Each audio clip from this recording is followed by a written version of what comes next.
Hey everybody, and welcome to Tyrik on the Move. I am your host, Tyrik Wynn, and today we have a very special interview. I'm sitting down with Mr. Kevin McNeil. How are you doing today? I'm doing great, man. It's nice to see you again. Yeah, you too. And you know, when we first met, we met at Miss Shana Thornton's event, the community benefit luncheon. Yeah, that's true. Yeah. Yeah, and there you gave a very, first of all, I just want to congratulate you. That was an awesome, amazing keynote speech. Oh, I've never heard anything like that. Thank you so much, man. That's great. Thank you.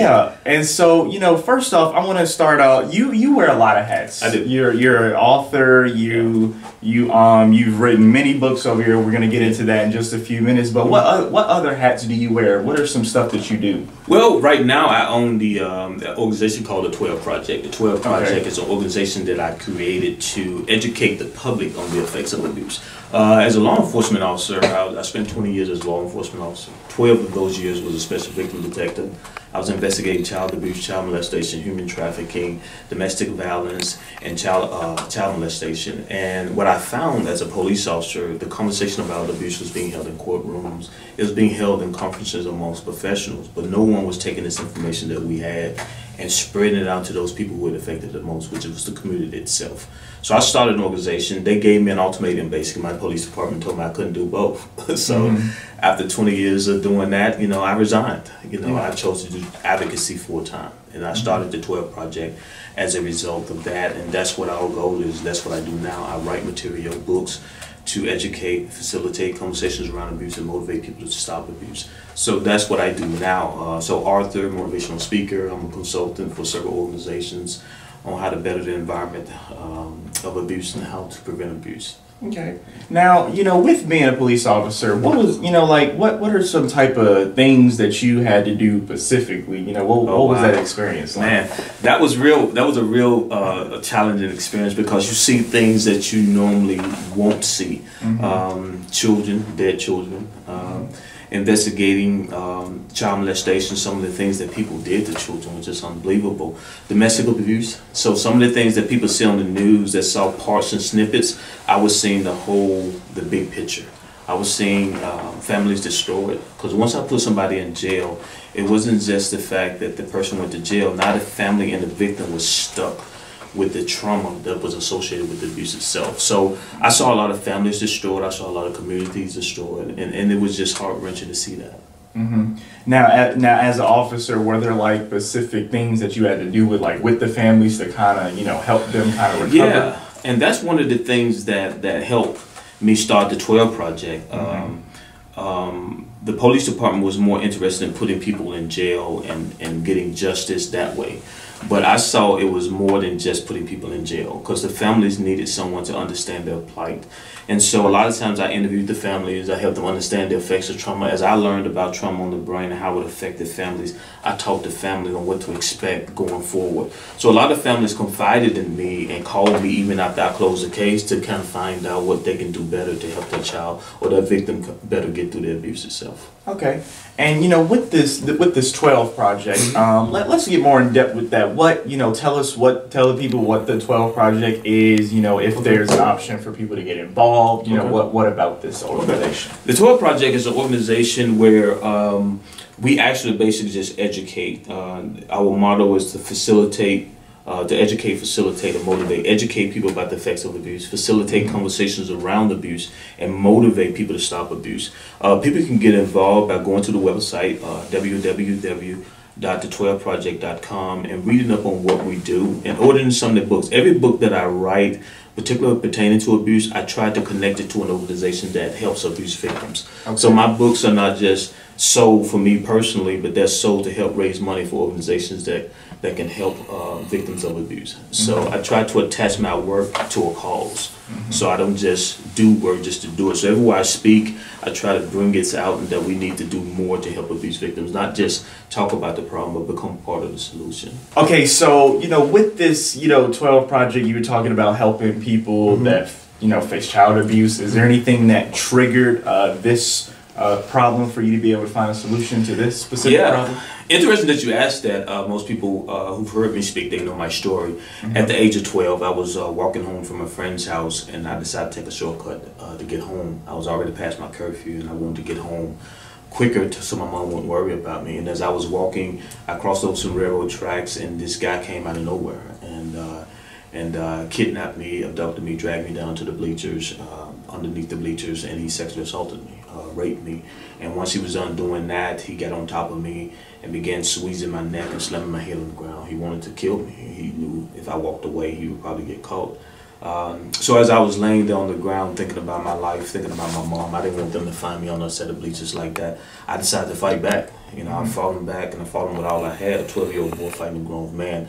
And once I broke his grasp, I was able to run from those bleachers, run across that football field into the highway. Cars nearly hitting me, no one stopped. So I went all the way home, and I had on no shirt, no shoes, jeans was torn, mixed with blood and mud. And my mom saw me in that way, asked me, what happened to you? And so being a victim itself, but also being a male victim, the stigma that came along with that, you know, should have fought back and things like that, and that shouldn't have happened. I was too embarrassed to disclose the truth. And so I told my mom I was robbed. And so I grew up in Memphis in a neighborhood that was pretty rough, so that wasn't hard to believe. Plus, I was missing my shoes and my shirt, so she wanted to call the police, but I pleaded with her not to, because I knew if she called the police, they would get the truth out of me. They wouldn't know something more happened. So I carried that secret for all of my life. So it happened at 12, and 12 has another significance too. It has a spiritual significance as well. As I was studying the Bible, I came upon a scripture, Matthew 10:1. Where it says Jesus summoned the 12 and he gave them power over abusive spirits. And I thought that was interesting. Like, wow, I've never been taught that Jesus gave the disciples power to heal abuse. And so I was like, wow, that's interesting. And then when I looked up the symbolism for the number 12, it means justice. It means restoration. You have 12 people on jury, 12 hours in a day. Jesus told 12 disciples, you know, there was 12 tribes of Israel. So 12 just stuck with me, the age that it happened to me, you know, the symbolism that it means for justice. And so I stuck with the 12 Project because the symbolism and what I wanted to do was bring justice and restoration to all abuse victims. Oh wow! So this number 12, that's a special number. So that's where the 12 Project came. That's where the 12 Project comes from. And the project part of the 12 Project comes from our goal to educate 12 million people on the effects of abuse. 12 million people meaning the general public, helping teachers understand when children come to school, they come from specific environments.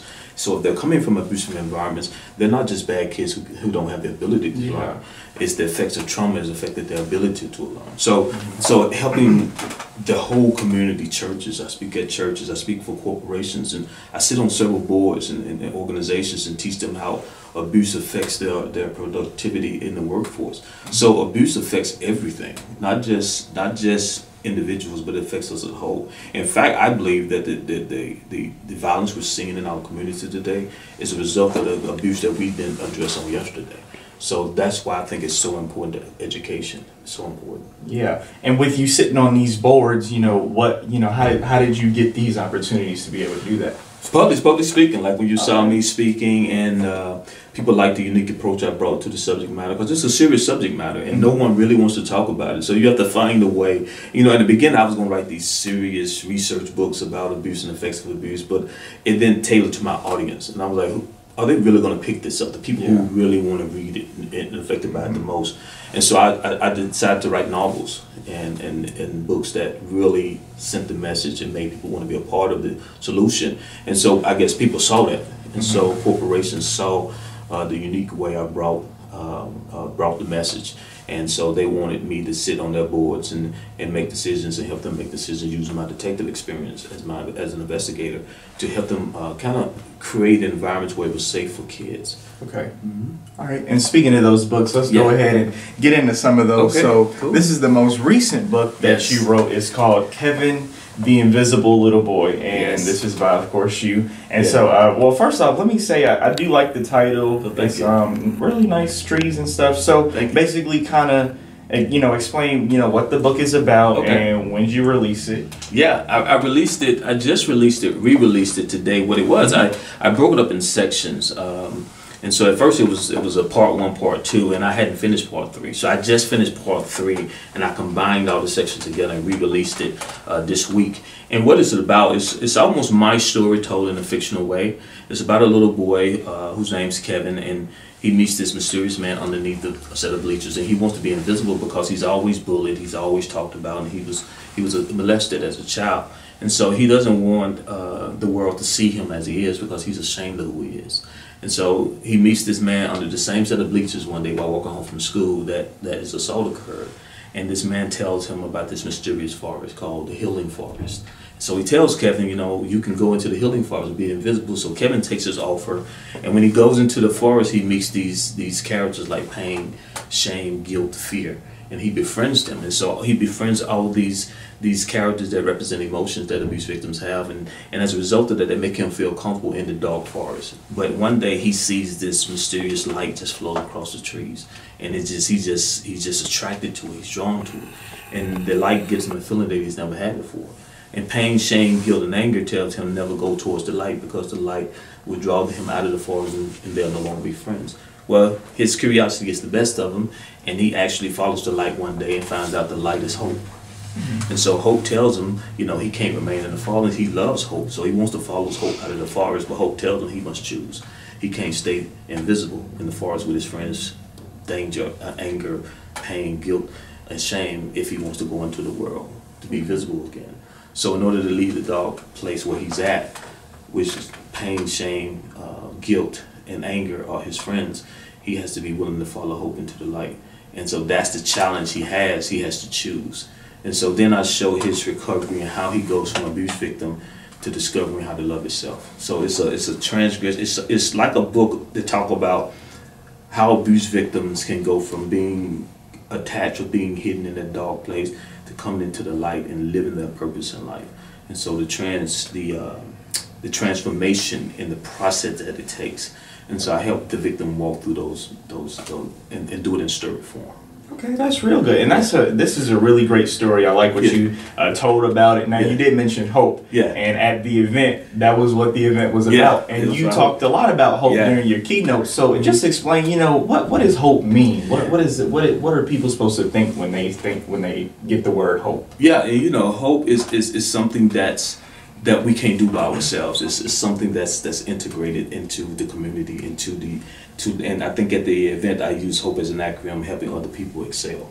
You know, and so I think that we were put on earth to help other people and not just help ourselves. And so hope actually shows up, and you'll see it in the book. Kevin asked the question, why can't he see hope out in the world? And she says, well, I only show up in the darkest of places. And you have to see me. And so a lot of times, like, we're in this culture now where everything seems bad, but this is when hope shines the brightest in the darkest moments. And so for me, hope is always there. It's just that what do we decide to see? What do we decide to see, the darkness or the hope?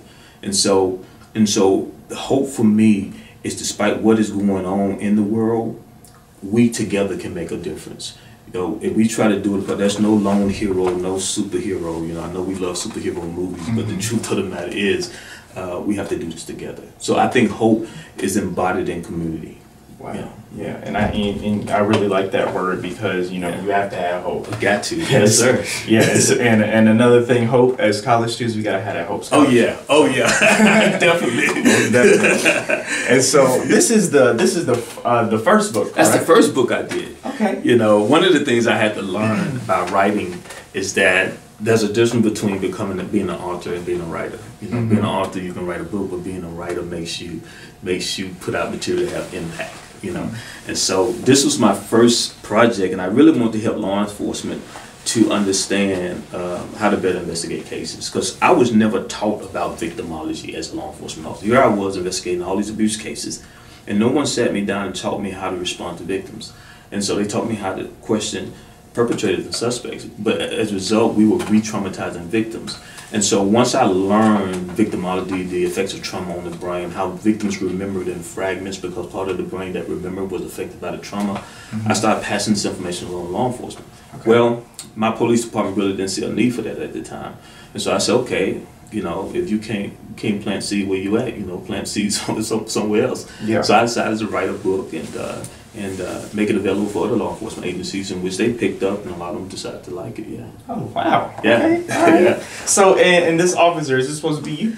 No, that's just represent. That's why I did it in the shadow of figures. It can be Okay. any officer, and that's why I decided not to put a photo there, because I didn't want people identified with a particular officer, but I wanted them to see themselves in the photo and being able to make a change. That we wouldn't just our job wasn't just to put people in jail, but it was to help families heal from abuse.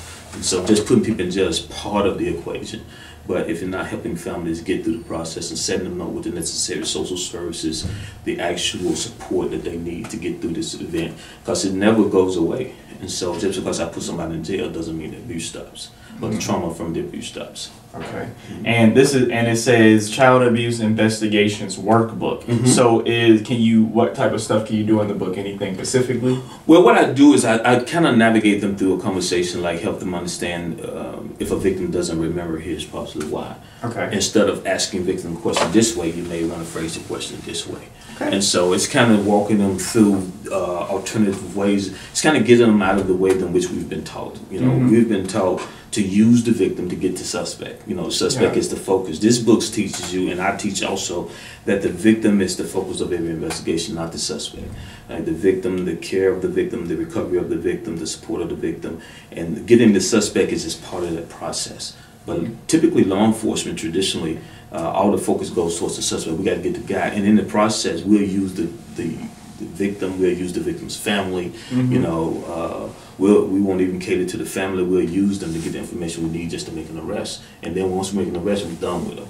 You know, and so that experience is hard for a family, because a lot of people don't experience that type of engagement with law enforcement that often. And the one time they experience it, if they have a bad experience, it can affect their experience for the rest of their life. Wow. And so I like that. It's a learning lesson in this book. Law enforcement can learn a lot from this book. Oh, definitely. Wow. Yeah, I wish I had it when I was in law enforcement coming up. Yeah. And that's another reason I wrote. I want to give you, because somebody has to take our place. You know, young people like you are coming up, you know what I'm saying? They taking the place. And one of the things I wanted to do was empower young people, not just accept the world that we adults give it to them, but be part of shaping the world they want in the future. And so that's why I really look up to you and what you're doing, man. Thank you. You're doing great work, man. I appreciate it. You're definitely an encouragement. Thank you. Yeah. And so let's get into this other book. And this is the book that you actually brought to the luncheon that day. So talk about it. It's called A Pocket Full of Stones, Small Nuggets to Help You with Giant Challenges. Yeah, I wrote that book because I found that, you know, people kept asking me, how did you make that transformation? How did you go from being a victim to being a law enforcement officer to become a victim advocate? And it was small steps. And a lot of times we want change, but we want big change, and we want it immediately.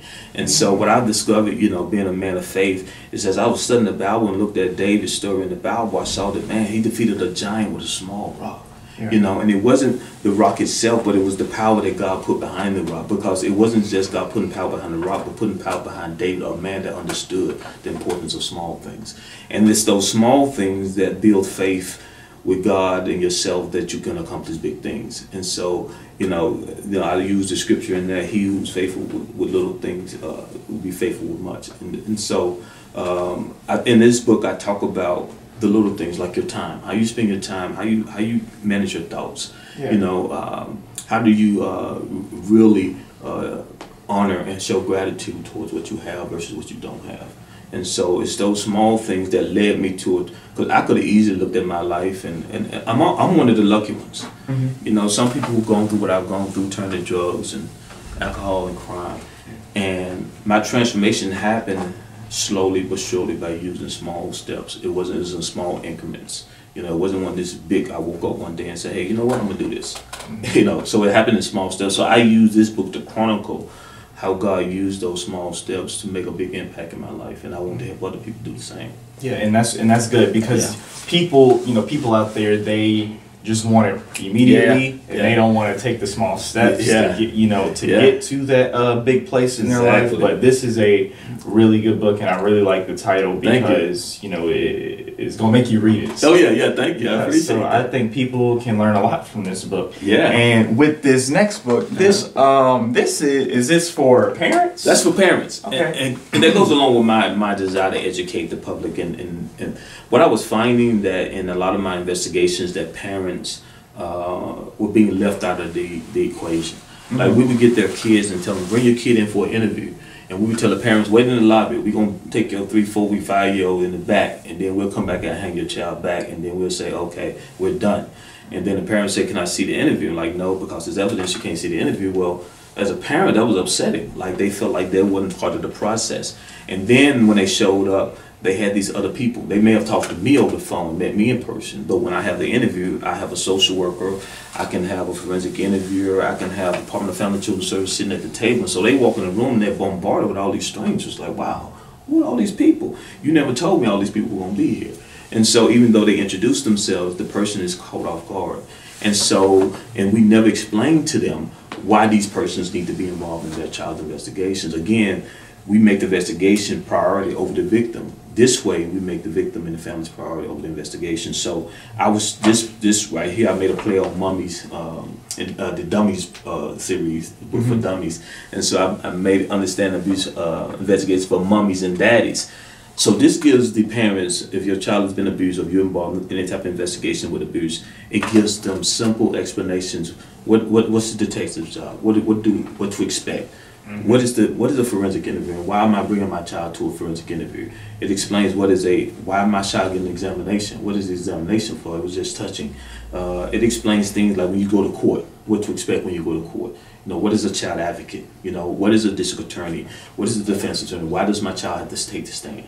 And so it explains all those elements of the investigation. So I made this for officers to give the parents as part of the investigative packet. So when a parent goes through it, they can be more comfortable. So as they're going through the process, they can say, "Oh, I understand now." So yeah. Hey, you are doing it. Hey, I'm trying, man. I'm trying. Teaching a lesson. Yeah, and I haven't. This is my first time actually just meeting somebody who actually teaches on this stuff and the specifics of it. Yeah. It's much necessary because a lot of times what we end up doing, we end up addressing symptoms and not the problem. Mm-hmm. And as a result of that, I tell people as a law enforcement officer, if I show up, that means something already happened. Mm-hmm. And so my thing is prevention as well as response to what happened. So I don't want to just put people in jail without working on the other side, helping prevent child abuse for the future, And so I want to educate. And so that wasn't a big part of law enforcement or the criminal justice systems as I saw it. They were just hiring us to put people away but not making an impact in the community. Yeah, so I wanted to change that. Yeah. Okay. All right. Yeah. And so this other book is called The Talk. So teach all little kids about abuse. Yeah. All right. Another thing that came also from my experience. When we was doing forensic interviews with children, we would bring them in and sat them down, and they would have to go over the anatomy of the body to show us where they were actually violated or touched at.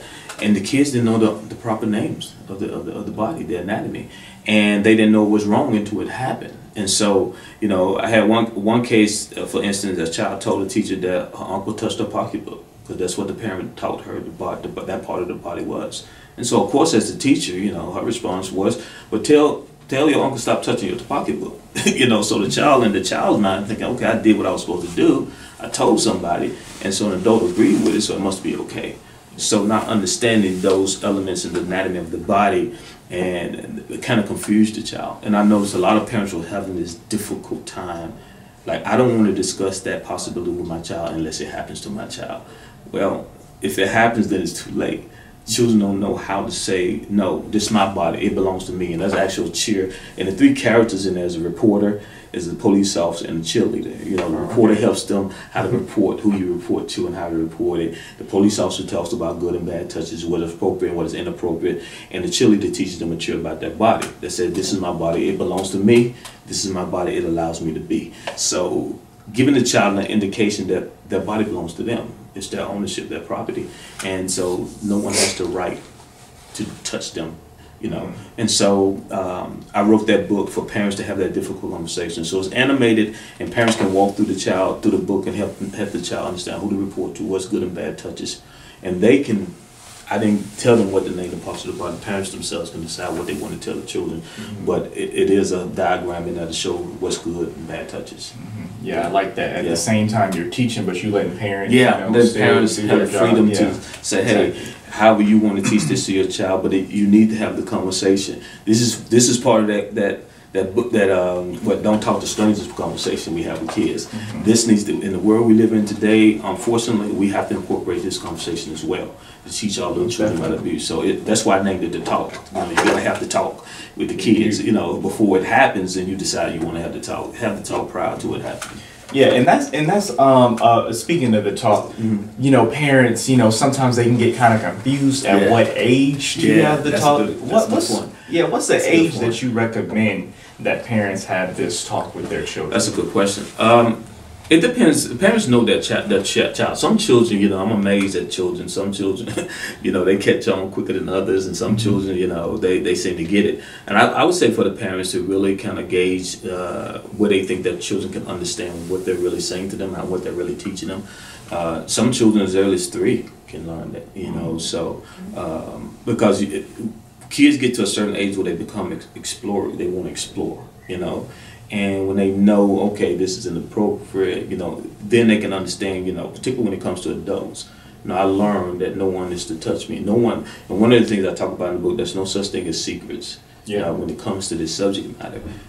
So they already know that. And one of the things as a detective, when I'm investigating child abuse cases, one of the things that the molester or the predator would tell the child that you can't tell anyone. That was a common thing.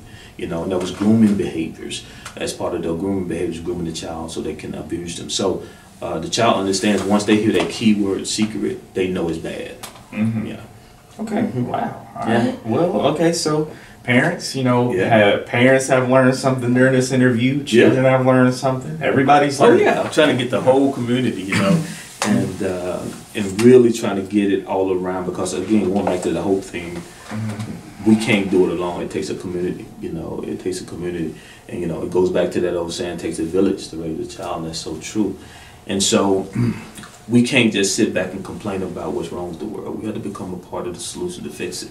And so that's why I'm doing my part, rather than just complaining. What can I do to contribute to the solution?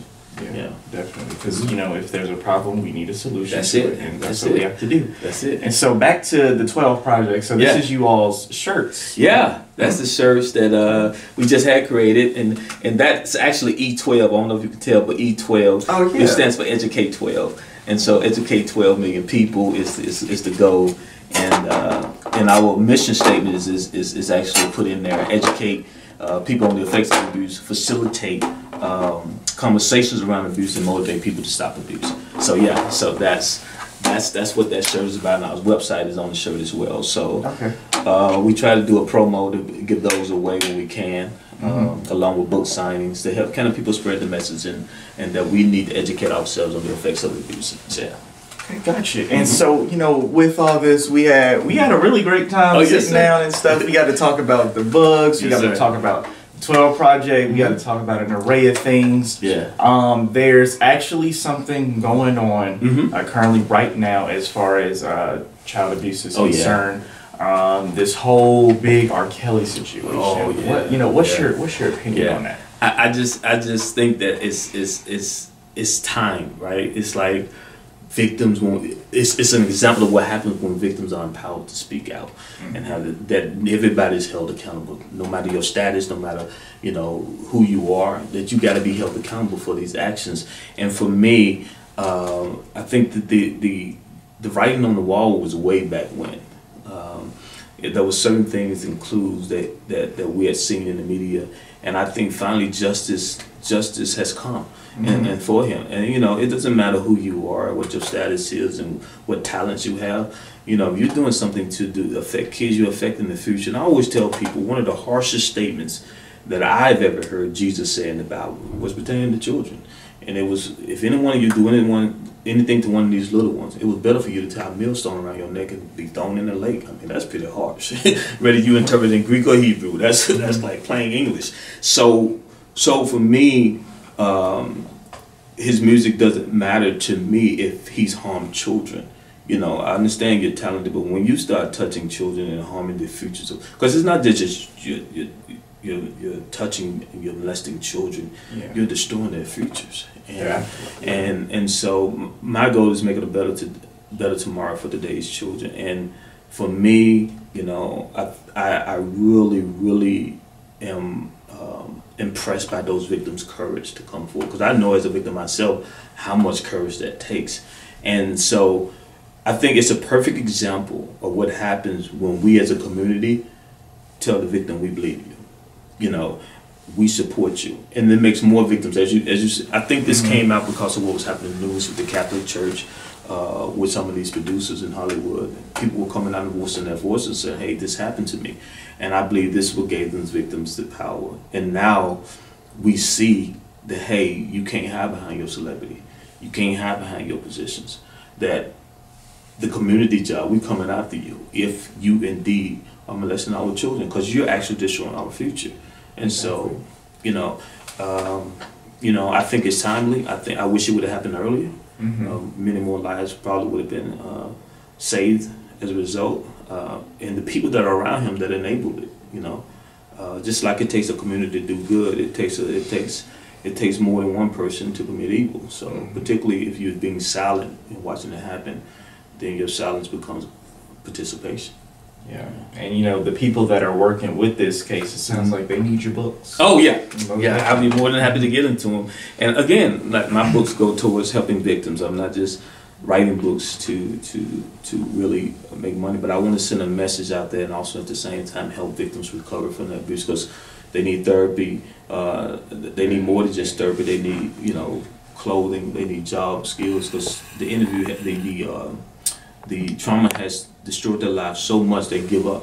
And so it takes a community, and it takes effort and finances to help these people, help these victims become survivors.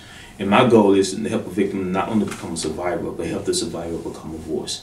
And so like I've become, because I always tell people, I don't think it's ironic that my fighting that guy on the ground those years ago has become my purpose in life. Is to fight abusers and predators in real life. And I tell people that night I ran from a predator, but today I spend my life chasing them. So I think that was a God-given purpose. And so I want to help other victims do the same.